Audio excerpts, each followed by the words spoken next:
और R2 की, तो अपने पास इस तरीके से आएगा I is equal to M1 M2 square R square upon M1 plus M2 का square plus M1 square M2 R का square upon M1 plus M2 का स्क्वायर।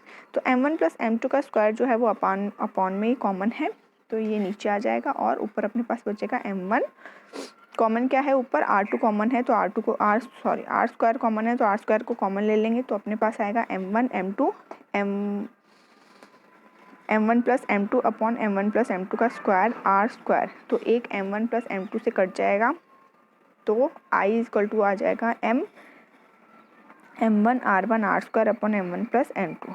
ठीक है, तो यहाँ अपन M1 M2 upon M1 plus M2 को अपन mu लिख रहे हैं। ये रिड्यूस्ड मास के लिए अपन ने यहाँ पर म्यू दिखाया गया है। अभी ऊपर अपन ने लिया था डाइपोल मोमेंट के लिए म्यू, वो एक अलग चीज़ है, और यहाँ पर अपन रिड्यूस मास के लिए ले रहे हैं म्यू, जिसकी वैल्यू क्या है, जिसकी वैल्यू है M1 M2 upon M1 plus M2। ये कई बार इस पर छोटा सा न्यूमेरिकल भी पूछ लिया जाता है कि इसका रिड्यूस मास क्या होगा या फिर इसका सम्मानित भार क्या होगा। तो म्यू अपन से पूछ लिया जाता है तो क्या होगा M1 M2 upon M1 plus M2। तो इससे अगर अपन R निकालेंगे तो R आ जाएगा I अपॉन म्यू का रूट ओवर। तो ये था अपना रिजिड रोटेटर। अब अपन देखते हैं कि रिजिड रोटेटर की एनर्जी को किस तरीके से अपन डिफाइन करेंगे।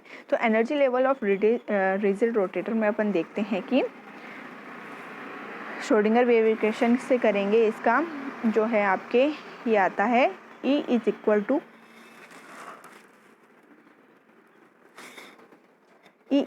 To H square upon 8 pi square I। ये श्रोडिंगर वेव इक्वेशन के अकॉर्डिंगली आया है।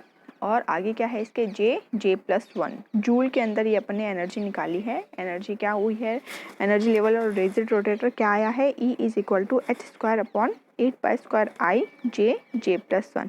J है यहाँ पर रोटेशनल क्वांटम नंबर जो कि 0 से स्टार्ट होती है और एक भिन्न संख्या नहीं होती है, या तो 0 1 2 3 इस तरीके से होगी, कभी भी भिन्न संख्या में नहीं होगी। एनर्जी लेवल है ये। तो ई जे अपन क्या लिख सकते हैं, E capital J is equal to E J upon H C. ठीक है, तो इसमें अगर अपन ई जे की वैल्यू रखेंगे ऊपर वाली तो एक एच से एक एच कट जाएगा और सी नीचे आ जाएगा। तो क्या वैल्यू आएगी एच अपॉन 8 पाई स्क्वायर आई सी J+1 सेंटीमीटर इनवर्स के अंदर। एनर्जी जो है ये सेंटीमीटर इनवर्स के अंदर भी अपन निकालते हैं। जनरली स्पेक्ट्रोस्कोपी में जो है एनर्जी सेंटीमीटर इनवर्स के अंदर ही निकाली जाती है।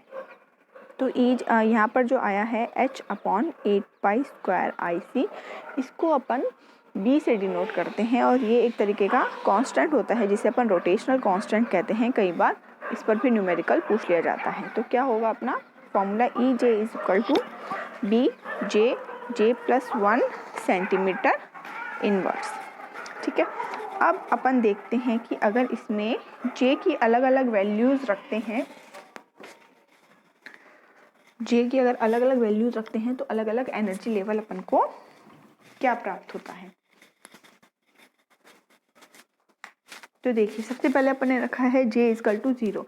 J अगर इक्वल टू अगर अपन 0 रखते हैं तो अपन को क्या मिलेगा, अपना फॉर्मूला है ई J equal to B J+1। अगर अपन J की वैल्यू 0 रखते हैं तो ये पूरा का पूरा पद क्या हो जाएगा, 0 हो जाएगा। ठीक है, यानी कि 0 एनर्जी लेवल इसे बोला जाता है। और अगर J की वैल्यू अगर अपन 1 रखते हैं तो J+1 में J की वैल्यू अगर 1 रखते हैं तो अपने पास क्या आता है 2BJ सेंटीमीटर इनवर्स। ठीक है, और अगर J की वैल्यू 2 रखते हैं तो अपने पास आता है 6B, और 1 रखते हैं तो क्या आता है 2B, और 2 रखते हैं तो अपने पास आता है 6B। तो इस तरीके से इसके जो एनर्जी लेवल है वो निरंतर बढ़ते हुए रहते हैं। यानी फर्स्ट वाली की एनर्जी हो गई 0, सेकंड की हो गई 2B, फिर हो गई 6B, फिर आएगा 12B। देखिए आप इसमें देख सकते हैं। तो सबसे नीचे वाली की एनर्जी है 0, फिर है 2B, फिर है 6B, फिर है 12B, फिर 20B, 30B, 42B। तो इस तरीके से ये होता है अपना रिजिड रोटेटर।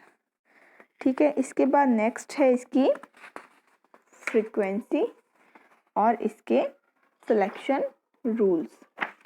तो अपन ने क्या देखा इसमें, इसमें अपन ने देखा कि रोटेशनल स्पेक्ट्रा क्या होता है, माइक्रोवेव रीजन के अंदर आता है, होमोडायटोमिक मॉलिक्यूल्स हैं वो नहीं देते हैं, जिसका कारण है कि उनमें परमानेंट डाइपोल मोमेंट नहीं पाया जाता है।